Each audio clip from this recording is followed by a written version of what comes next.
How has your day been so far? Hello, we're AITA Stories, and today we're sharing a brand new original story with you. Catherine Carter stood near the long wooden counter of the small bakery on the east side of Madison, Wisconsin, listening as her coworkers finished arranging a modest cake. It wasn't elaborate. No glittering tiers, no dramatic flourishes. Just a simple design, carefully made, with the number 15 piped neatly across the top. 15 years. That was how long Catherine had worked here, arriving before sunrise, leaving long after the ovens cooled, shaping dough and sugar into something that made other people's days a little lighter. Someone cleared their throat, and then the room filled with warm, uneven applause. A few smiles broke into laughter. A bouquet of chrysanthemums was placed into her hands. Catherine thanked them quietly, her voice steady, her smile restrained but genuine. She wasn't someone who needed attention. She had never been. To the people around her, Catherine was dependable in a way that rarely demanded notice. She showed up. She listened. She fixed mistakes without assigning blame. Over the years, the bakery had grown busier, more visible in the neighborhood, but her habits never changed. She worked with the same care she always had, as if every morning mattered just as much as the first. As her coworkers spoke about early mornings and long holidays spent together, Catherine's thoughts drifted back to a very different time. 15 years earlier, she had stood on a graduation stage, her name announced among the top of her class. Professors had shaken her hand. Representatives from large companies had offered interviews, internships, promises of fast advancement in distant cities. Her future had seemed clear to everyone else. Everyone except Catherine. Instead of packing her bags, she had returned to Madison. She remembered the look on her mother's face when she announced her decision. It wasn't anger at first. It was disbelief, followed quickly by disappointment that hardened into something heavier. Her mother spoke of wasted potential, of sacrifices made, of how people would talk. Each conversation carried a weight, subtle at times, suffocating at others. Tears appeared at convenient moments. Headaches became emergencies. Silence became punishment. Catherine had listened. She had absorbed every word, but she had not changed her mind. What ultimately shifted the balance were the voices that spoke less often but with greater certainty. Her father had sat across from her at the kitchen table one evening. His tone calm, his gaze steady.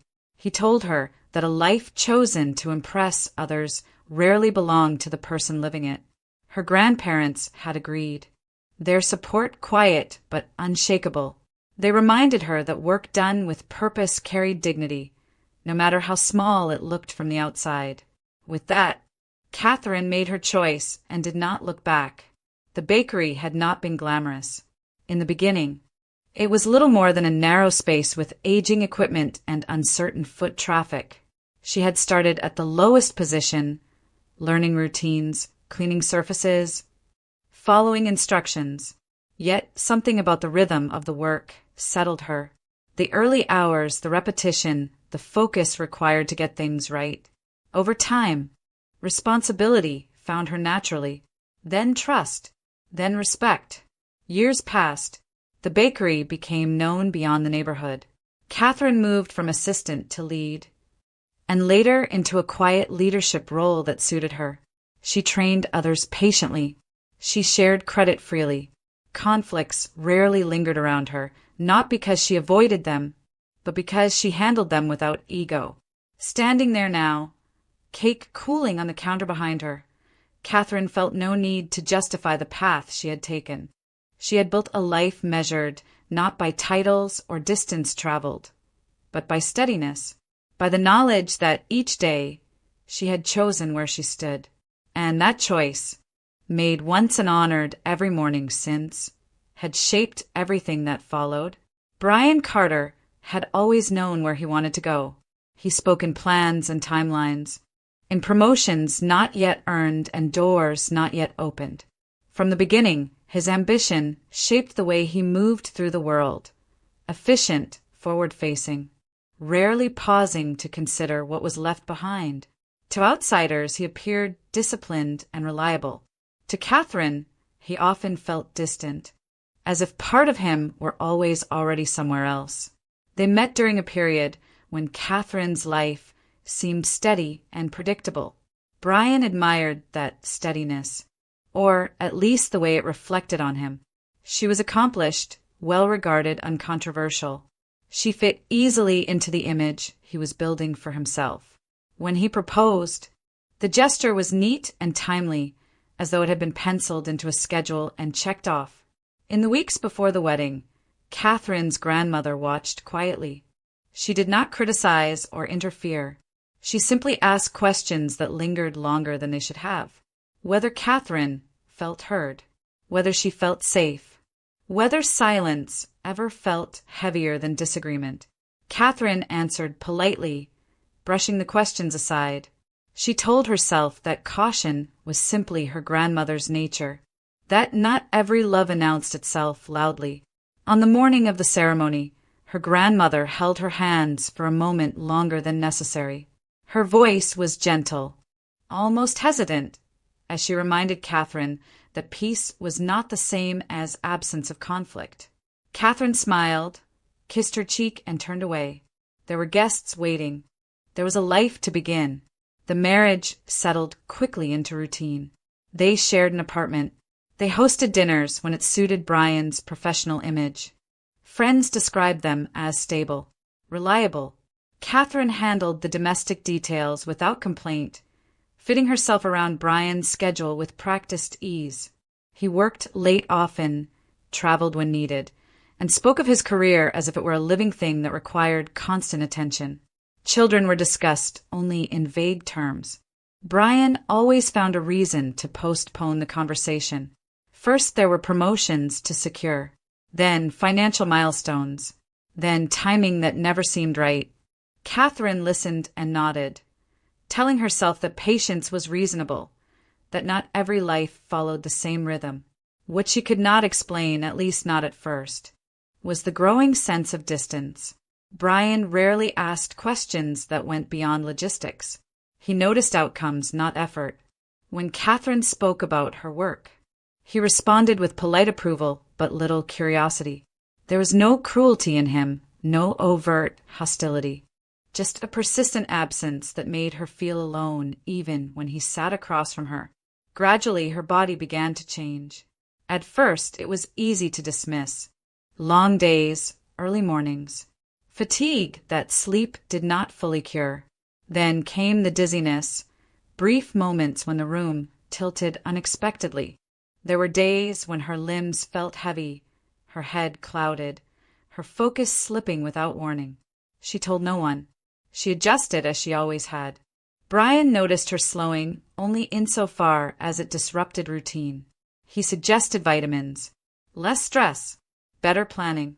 His concern was practical, detached from urgency. Catherine nodded, grateful in a distant way that he did not press further. She was not ready to speak the worry aloud. The symptoms persisted. They grew harder to ignore. There were mornings when she had to steady herself before standing, afternoons when pain surfaced without a clear source. Catherine began to feel as though something beneath the surface was shifting, something she could neither see nor control. One evening, standing alone in the quiet of the apartment, she recognized a familiar feeling, the same one she had known years earlier, when she chose her own path despite pressure and doubt. It was the sense that waiting would only make the cost higher. The next day, she scheduled a medical appointment. She did not tell Brian until afterward, presenting the decision as a simple precaution. Inside, though, she felt a deeper certainty. Whatever was happening, it was no longer something she could carry alone. As she left the clinic with a list of tests and instructions, Catherine felt the unease settle fully into place. Not panic, not fear yet, just the understanding that the life she had been living, careful and contained, was about to be tested in ways she could not yet imagine. The test stretched over 2 long days. Blood draws at dawn, imaging in windowless rooms, waiting on plastic chairs that felt harder with each passing hour. Catherine moved from department to department inside the local hospital in Madison, following instructions, answering the same questions again and again. Dates, symptoms, family history. By the end of the second day, exhaustion pressed down on her so heavily that she struggled to keep her thoughts clear. When she was finally called back into the consultation room, the oncologist was already seated behind the desk. He was older, his white coat worn thin at the cuffs, his eyes rimmed with red as though sleep had become optional long ago. He flipped through her file slowly, reading and rereading numbers that meant nothing to her yet. At last he looked up. He did not soften his voice. He did not circle the truth. He spoke the way someone did when repetition had dulled the weight of words. Catherine listened as he explained that her results were consistent with a rare and aggressive blood cancer, one with limited treatment options, one with outcomes that were, in his words, extremely unfavorable. He told her that remission, in cases like hers, was statistically improbable. That time, not cure, was the focus. The room seemed to tilt. Heat rushed through her body, followed by a sudden hollow cold. The chair beneath her shifted as though it were no longer anchored to the floor. She tried to speak, but her mouth would not respond. The last thing she registered was the edge of the desk moving too close, then darkness, when awareness returned. She was lying on the examination table. A nurse stood nearby, her hand steady at Catherine's wrist. Someone had raised her legs. Someone had loosened her collar. The nurse's voice was calm and practiced, explaining that her blood pressure had spiked, that she had fainted, that she needed to stay still. The oncologist resumed speaking once Catherine could sit upright again. He answered her questions briefly. No known family history did not rule this out. No obvious exposure did not change the picture. The diagnosis stood. He would arrange immediate admission, further evaluation, supportive care. He spoke of steps to take while making it clear that none of them promised relief from the outcome he had already described. Within hours, Catherine was settled into a hospital room. The quiet there felt heavier than the noise of the corridors. She stared at the pale walls, the steady blinking of monitors, the narrow bed that now marked a boundary she had not expected to cross. She called her mother first. The words came out unevenly, breaking where she did not intend them to. Her mother arrived quickly, eyes red, hands shaking as she tried to offer comfort. She smoothed Catherine's hair, spoke of faith and hope, clung to reassurances she did not fully believe herself. Then Catherine called Brian. He arrived later. His steps were measured, his expression controlled. He stood at the foot of the bed, taking in the room, the equipment, the pale look on her face. He did not reach for her hand. He did not sit. He spoke after a pause, his tone low and precise. He said he had already looked into the diagnosis, that he understood what it meant, that he needed to be honest. He told her he was not prepared to be married to someone who was sick, dependent, or dying, that he had worked too hard to build his life, to dismantle it now. Catherine watched him as if from a distance. Each word landed with sharp clarity. Brian went on. He said he would not sacrifice his future, his finances, or his career for an outcome that was already decided. He said he would not take on medical responsibility or long-term care. Then, without raising his voice, he explained that a divorce would require dividing property acquired during the marriage. He did not want that. He reached for his hand and removed his wedding ring. The sound it made as it struck the bedside table echoed in the room. He told her he would wait, that when she died the legal process would be simpler, that her parents could manage the arrangements. He said this as if discussing logistics, not a human life. Catherine's mother tried to speak, but no words came. The room felt suspended, frozen between disbelief and reality. Brian did not linger. He adjusted his jacket, turned and walked out. He did not look back. The door closed softly behind him, sealing the absence he left in its wake. Catherine lay still, staring at the ceiling. The betrayal did not come as a sudden explosion, but as a quiet collapse from within. The life she thought she knew fractured in an instant. What remained was not fear of death, but the hollow realization that the person she trusted most had already left her to face it alone. Catherine was not alone in the room. She noticed it only after the first night passed, after the steady beeping of machines became background noise and the weight of exhaustion dulled the sharpest edges of fear. The second bed, separated by a thin curtain, was occupied by an older woman who sat upright most of the time, reading or staring quietly out the narrow window. Her name was Ruth Miller. She introduced herself without ceremony, her voice low and even, as though they were seated side by side in a waiting room rather than sharing a hospital ward. There was no pity in her eyes when she looked at Catherine, no sympathy that demanded a response. She asked simple questions instead: how long she had worked, where she was from, what she did before the hospital. Ruth did not speak of illness unless necessary. She did not offer reassurances or platitudes. When Catherine's mother visited and cried softly at the bedside, Ruth pretended not to notice. When the room grew heavy with silence, she filled it not with comfort, but with normalcy. One afternoon, as Catherine struggled to sit upright without dizziness, Ruth glanced over and asked what she did for a living. Catherine hesitated before answering. Saying it aloud felt almost dishonest now, as if claiming a life that had already been taken from her. But the word came anyway. She said she worked in a bakery. She said she had been there for a long time. Ruth's eyes sharpened with interest. Not the polite curiosity Catherine was used to, but something more alert. Ruth asked what kind of bakery, what Catherine specialized in, how she handled temperature changes, fermentation, balance. The questions came quickly, precise and informed. Catherine answered without thinking, falling into familiar patterns. For the first time since the diagnosis, she felt herself focus without effort. Ruth smiled then, not warmly, not kindly, but with recognition.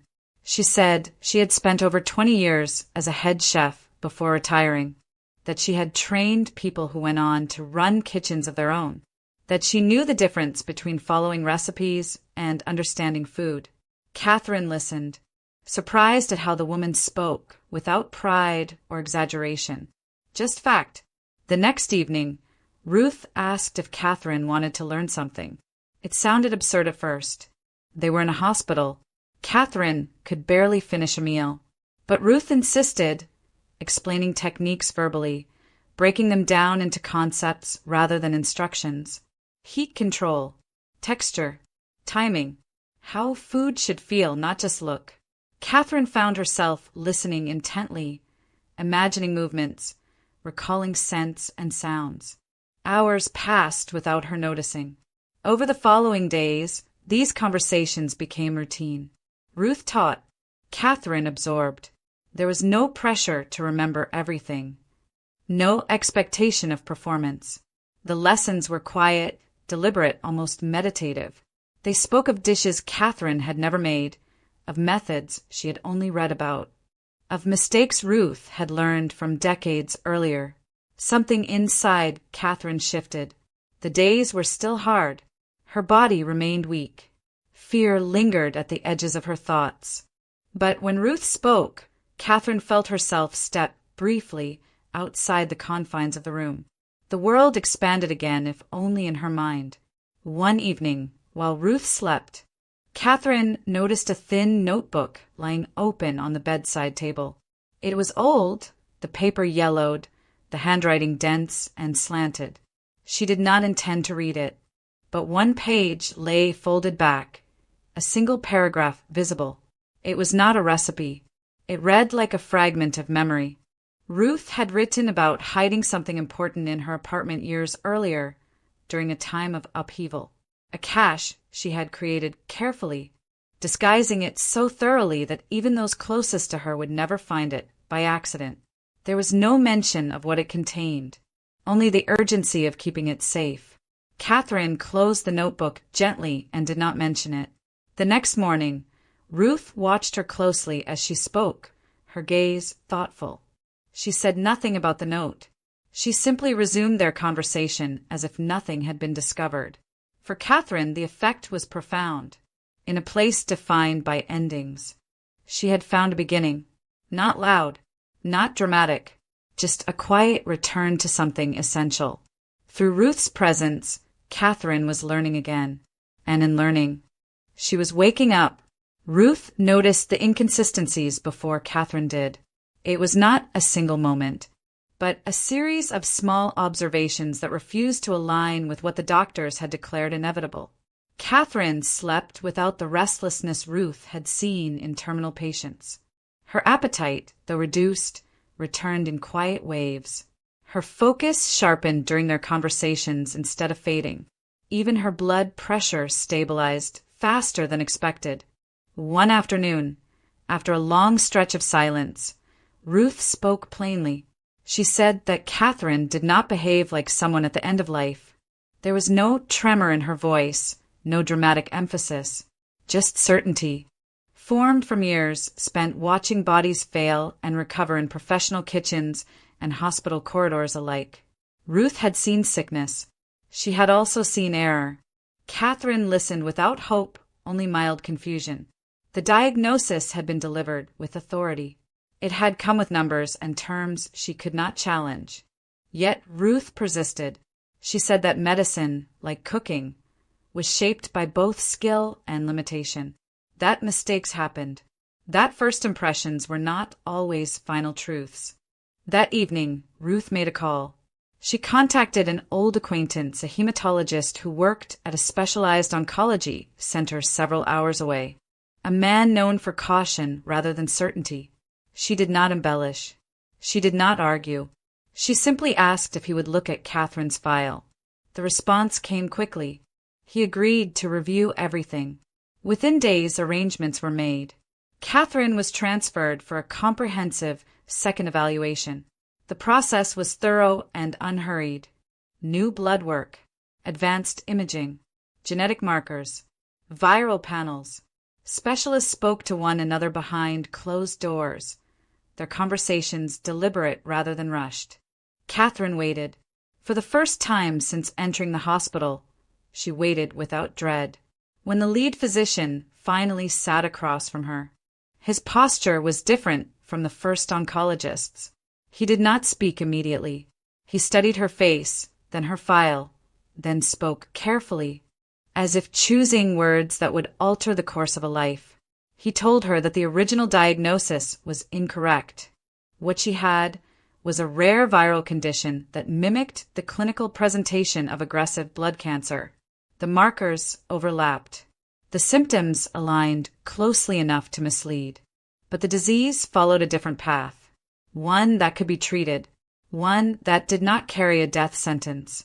The words reached her slowly. Catherine did not cry at first. She simply sat still, absorbing the sound of them. Treatable, recoverable, temporary. The physician apologized formally. On behalf of the medical team, the hospital acknowledged the error. Documentation was corrected. New protocols were set in motion. Treatment began almost immediately. The days that followed were difficult, but purposeful. Medication brought side effects, but also progress. Strength returned in increments, so small they were easy to miss unless one paid close attention. Ruth did. She marked each improvement silently, nodding as though confirming something she had known all along. Weeks passed. Catherine was discharged with instructions and follow-up appointments. She did not return to her apartment. There was nothing there for her now. Instead, she went to her parents' home, stepping back into a familiar space with a body still learning how to trust itself again. It was there that she learned the rest. Her position at the bakery was gone, terminated for medical reasons. Her employer had been informed that she was terminally ill, that her return was impossible, that arrangements were already being made. The message had come from Brian. He had spoken calmly, convincingly, leaving no room for doubt. Her belongings had also been removed from the apartment, boxed and delivered without discussion. The lease, she was told, remained in Brian's name. The decision had already been executed. Catherine listened as the information was relayed. She asked no questions. She made no calls. The clarity that followed surprised even her. She understood, then, that the life she had known was not something to reclaim. It had already been dismantled, piece by piece, without her presence. There would be no confrontation, no explanations demanded, no announcements made. She chose silence. Catherine informed only those who needed to know that she was alive and recovering. To the rest of the world, she allowed the assumption to stand. It was not spite that guided her decision, but certainty. The past had shown her exactly where she did not belong. As she rested in her childhood bedroom, sunlight spilling across familiar walls, Catherine felt the separation complete itself. She was not returning to who she had been. She was stepping into a life stripped of illusions, anchored instead by truth. She had survived not just illness, but the collapse of a future that was never built for her. And in that survival, she found something steadier than anger. She found freedom. Catherine began with short walks. At first, they were measured and cautious, limited to a few blocks around her parents' neighborhood. She learned to listen to her body again, to recognize the difference between weakness and recovery. Some mornings she returned home breathless, legs trembling. Other days, she felt steadier, surprised by how quickly the air filled her lungs. As the weeks passed, her routes lengthened. She gravitated toward the city park, not far from downtown Madison, a place where paths curved gently around trees and water, where movement felt optional rather than required. She walked without headphones, letting the ordinary sounds of life reach her. Footsteps on gravel, distant laughter, wind in the branches. One afternoon, she heard frantic yelping. The sound came from a cluster of low bushes near the edge of the path. Catherine slowed, scanning the ground until she saw a man standing several steps away, shifting his weight awkwardly, clearly unsure of what to do. He was tall and broad-shouldered, moving with a certain self-consciousness, as if his body did not always cooperate with his intentions. A small puppy was tangled in the branches, whimpering softly. The man knelt, then straightened again, breathing harder than the effort seemed to warrant.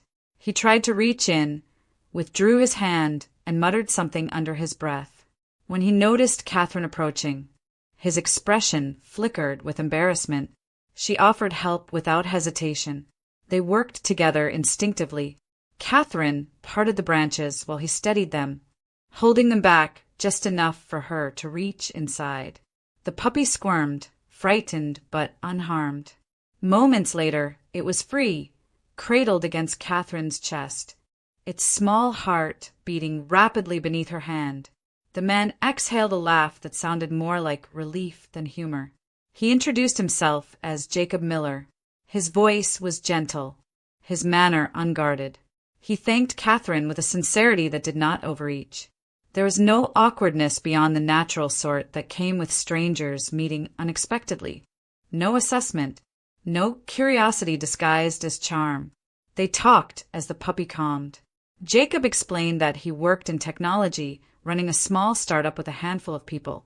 He spoke about it without boasting, describing long hours and shared meals eaten at desks. Catherine mentioned her background in baking almost apologetically at first, until she realized he was listening with genuine interest. There was no judgment in his questions, only curiosity. Before they parted, Jacob hesitated, then asked if she would consider cooking for his team sometime. He said they were exhausted, living on takeout and convenience. He smiled as he admitted it, aware of how small the request sounded. Catherine surprised herself by agreeing. She told him she would need to pace herself. He accepted that without comment. offering flexibility instead of pressure. They exchanged contact information, the interaction ending without expectation or pretense. When Catherine walked home, she realized she was smiling. Cooking for the team required preparation, but it also brought clarity. She drew on everything Ruth had taught her, not just techniques, but intention. Food as nourishment, not display. She planned meals that balanced flavor with care, remembering Ruth's emphasis on understanding rather than impressing. The first day she arrived at the startup office, she was greeted with polite uncertainty that quickly softened into appreciation. The team ate slowly, talking less than usual, as if something about the food encouraged quiet rather than urgency. Catherine felt useful in a way that did not demand explanation. Unbeknownst to her, a few streets away, another walk was unfolding. Brian Carter had developed a habit of evening strolls through the same park. It suited the image he liked to project. Controlled, thoughtful. Beside him walked Allison Grant, her presence carefully calibrated to match his pace. They spoke of plans and appearances, of what came next. It was Brian who heard the laughter first. He turned toward the sound and froze. Catherine stood near the water, feeding small pieces of bread to the ducks gathered along the edge. Beside her, Jacob laughed as the puppy barked excitedly, attempting to intimidate birds twice its size. Catherine looked healthy, relaxed, alive in a way Brian had not expected to see again. For a moment, Brian did not move. Shock passed quickly, replaced by calculation. He watched without calling out, without stepping closer. Allison noticed the change in his posture, followed his gaze, and understood immediately. Catherine never saw them. She left the park that evening with a lightness she had not felt in years. The world had not suddenly become simple or safe, but it had opened just enough to let her breathe. In that space, she felt something return quietly without ceremony. Joy, unannounced, had found its way back to her. Brian's disbelief did not last long. The shock of seeing Catherine alive, standing in the open sunlight of the park, gave way to something colder and far more familiar. His mind moved quickly, assembling assumptions with the efficiency he applied to every calculation. The diagnosis he had researched had promised no survivors, at least not without enormous expense. Specialized treatment, private centers, money. If Catherine was alive, then resources had been involved. Someone had paid. And if someone had paid, Brian reasoned, then Catherine either had money or had access to it. The thought lodged itself firmly in place. From that moment on, his attention drifted back to her, not as a person, but as an opportunity he might have abandoned too quickly.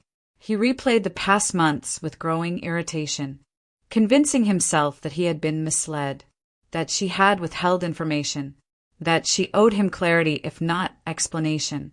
Allison Grant noticed the change immediately. Brian's questions became distracted. His routines shifted. He spoke Catherine's name casually, as if testing the sound of it again. Allison understood ambition well enough to recognize its twin when it appeared: insecurity. She did not confront him. She adjusted. Over time, she had gathered documents, quietly, without drama. Copies of financial irregularities Brian had dismissed as temporary shortcuts. Transactions he had justified as necessary. Paper trails that connected him to decisions his employer would not tolerate. She had never needed them before. Now, she brought them forward with careful timing. She did not threaten. She reminded. She spoke of loyalty, of shared futures, of protection. She made it clear that stability required cooperation. Brian listened. The shift was subtle but decisive. He stopped questioning. He deferred.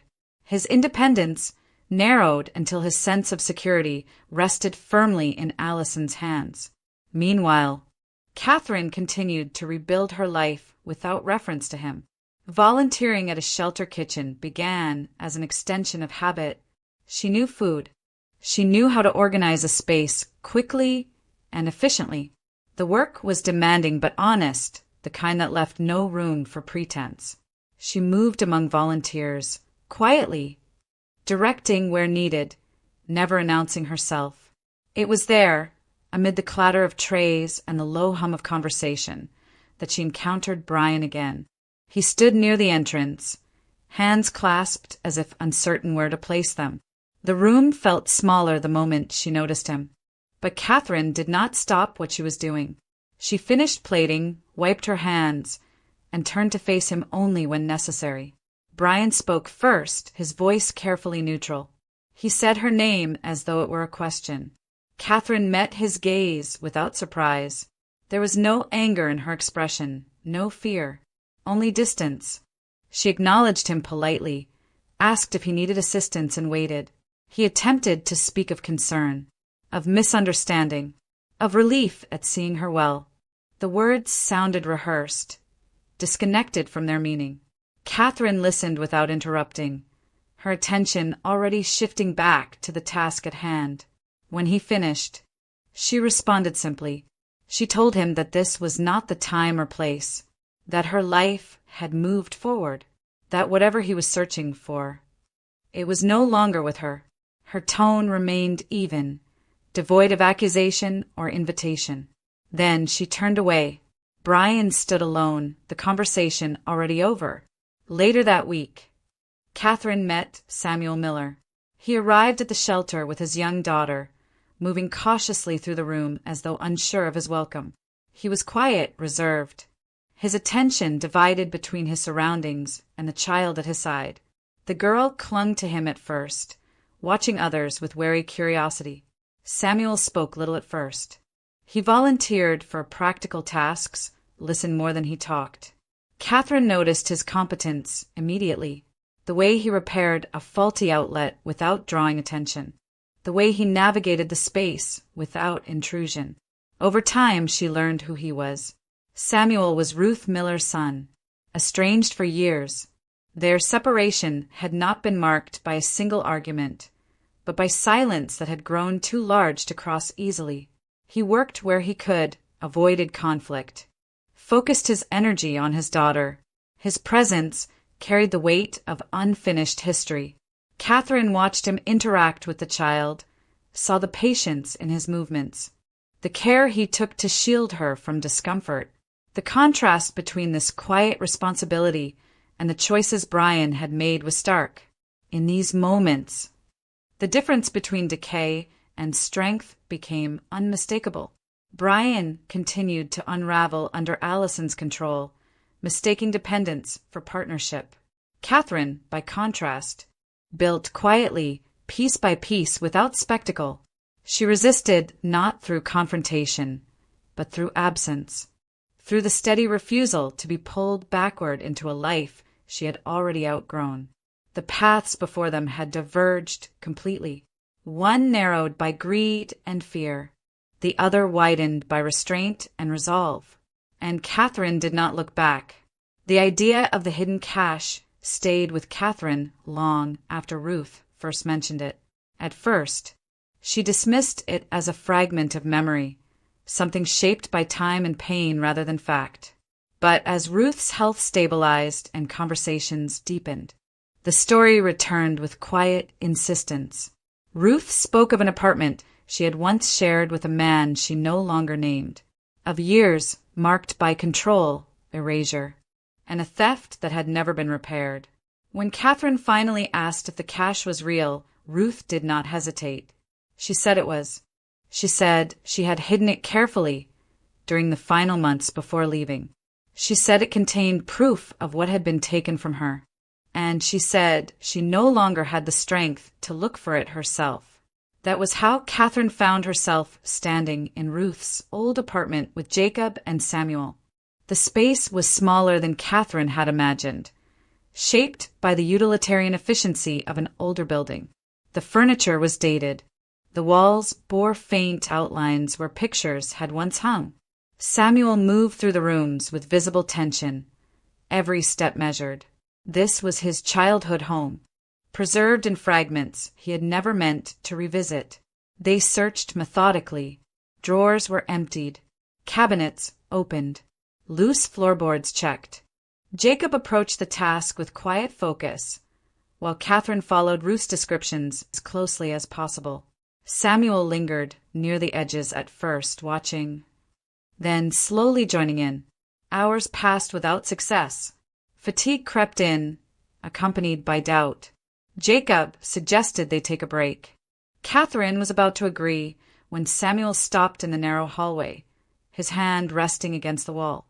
He knocked once, lightly. The sound was wrong. Hollow.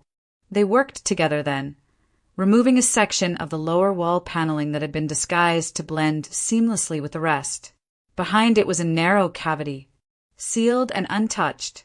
Inside lay a bundle wrapped in plastic, yellowed with age but intact. Samuel's hands shook as he lifted it free. They did not open it there. Catherine insisted they take it to Ruth. The reunion that followed was quiet and unguarded. Ruth opened the door herself, leaning on the frame as Samuel stood before her. For a moment, neither spoke. Then Ruth stepped forward and covered her face with trembling hands. Samuel crossed the space between them without hesitation, holding her as if the years of distance had never existed. Inside, the bundle was unwrapped carefully. What emerged was unmistakable. A patent document bearing Ruth's name, dates, signatures. Alongside it, handwritten notes and a full recipe. Proof that her ex-husband had stolen her work and sold it as his own. The theft had cost her recognition, income, and professional standing. It had also bound her to silence through fear. Ruth wept openly then, not from loss but from release. Jacob arranged for legal counsel through his company's connections. The process was deliberate but decisive. The patent was validated. Rights were restored. The company that had profited from the stolen work was forced to acknowledge the claim. Financial compensation followed. Enough to secure Ruth's future and return what had been denied to her. Samuel remained beside his mother through every step. Their reconciliation unfolded without speeches or demands. They spoke of the past when necessary, but more often focused on what remained. Shared meals, quiet evenings, the presence of Samuel's daughter, who quickly filled the space with questions and laughter. For Catherine, watching this healing felt deeply personal. Not long after, the idea of opening a cafe resurfaced. It began as a conversation, tentative and unpolished. Catherine spoke of wanting a space built on care rather than ambition. Ruth listened, offering insight shaped by experience rather than control. Jacob supported the logistics without pressing direction. When the cafe opened, it reflected all of them. The menu balanced Catherine's precision with Ruth's depth. The atmosphere was unpretentious, inviting people to stay without urging them to leave. Ruth worked when she felt strong enough, guiding rather than commanding. Catherine found herself standing in a place that felt earned, not borrowed. Justice, long delayed, had arrived quietly, and with it came something more enduring, a family restored, a future reclaimed, not through force or confrontation, but through patience, truth, and the courage to uncover what had been hidden for too long.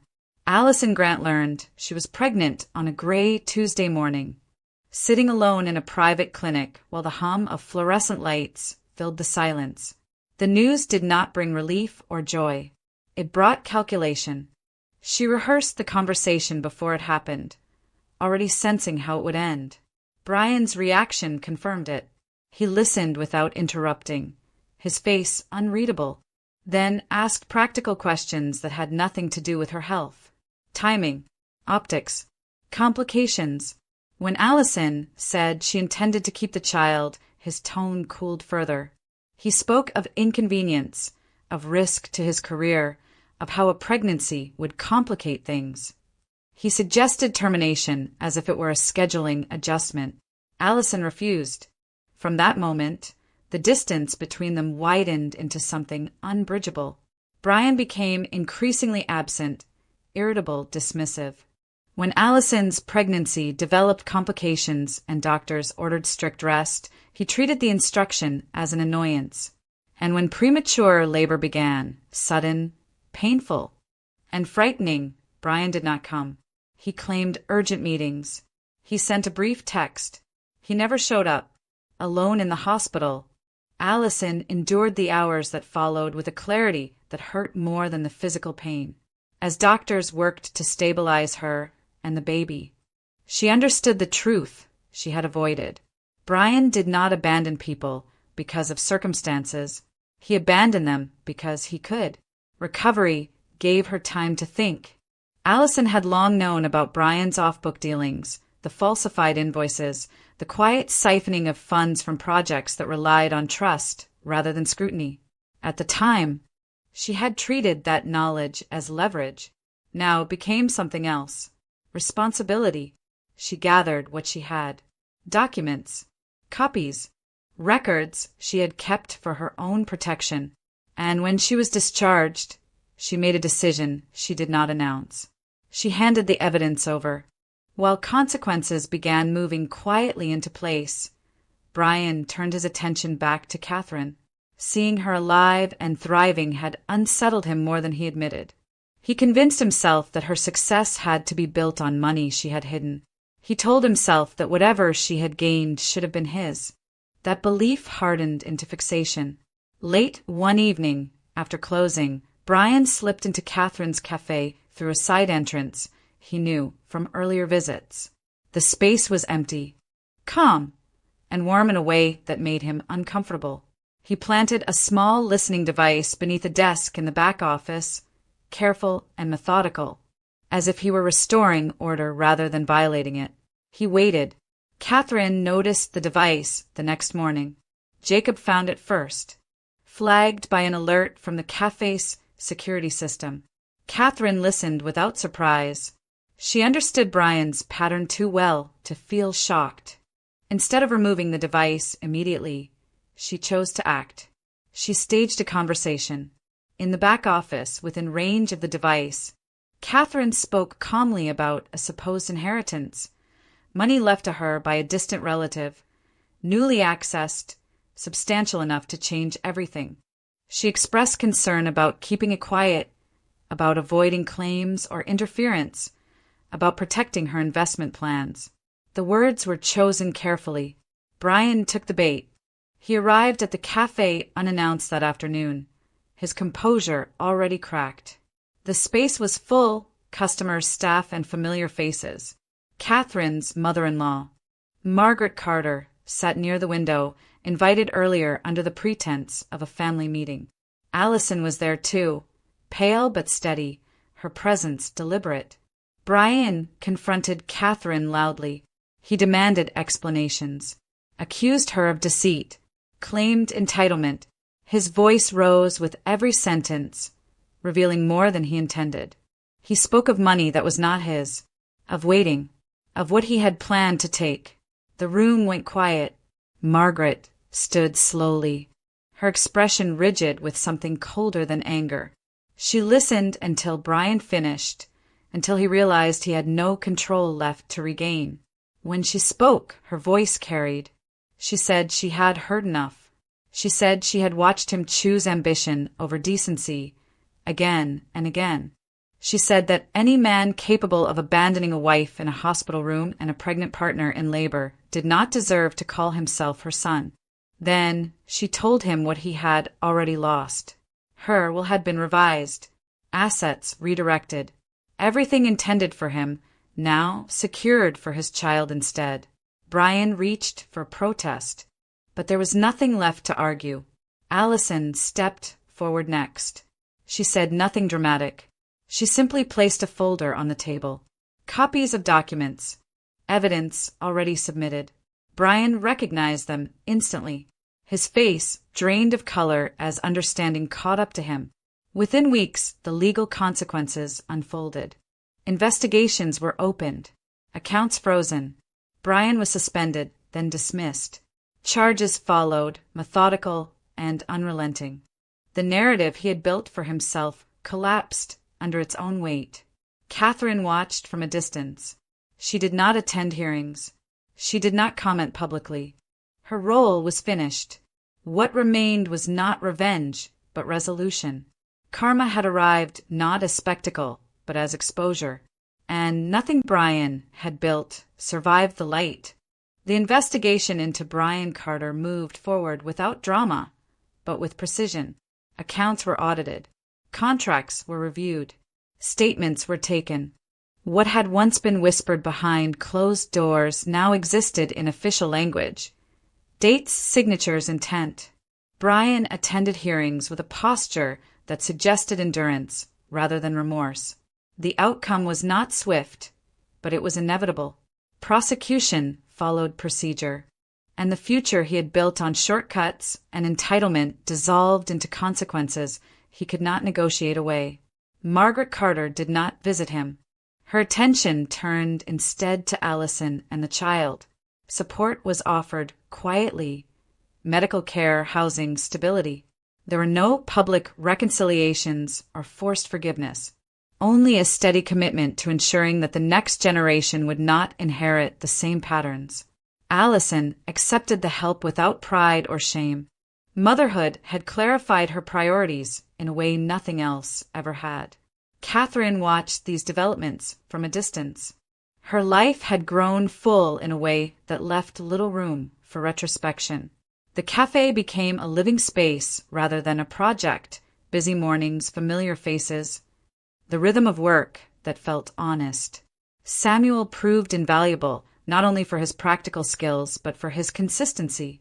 Trust grew from shared effort rather than promises. He became a partner in everything that mattered. Ruth worked when she wished, guiding without imposing, her presence anchoring the kitchen in experience rather than authority. Catherine often noticed how customers lingered, how conversations unfolded naturally. The place carried something intangible. Care, perhaps, that could not be replicated. Jacob changed, too. Weight fell away gradually, not through discipline alone, but through belonging. He moved differently, spoke with more certainty.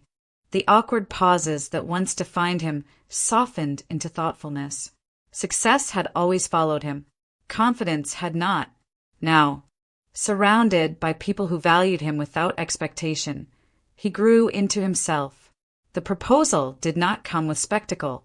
One evening after closing, with chairs stacked and the lights dimmed low, Jacob asked Catherine if she would marry him. There were no speeches.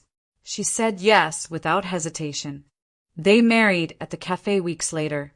The ceremony was small, almost incidental. Ruth stood nearby, smiling. Samuel brought his daughter, who scattered petals with careful seriousness.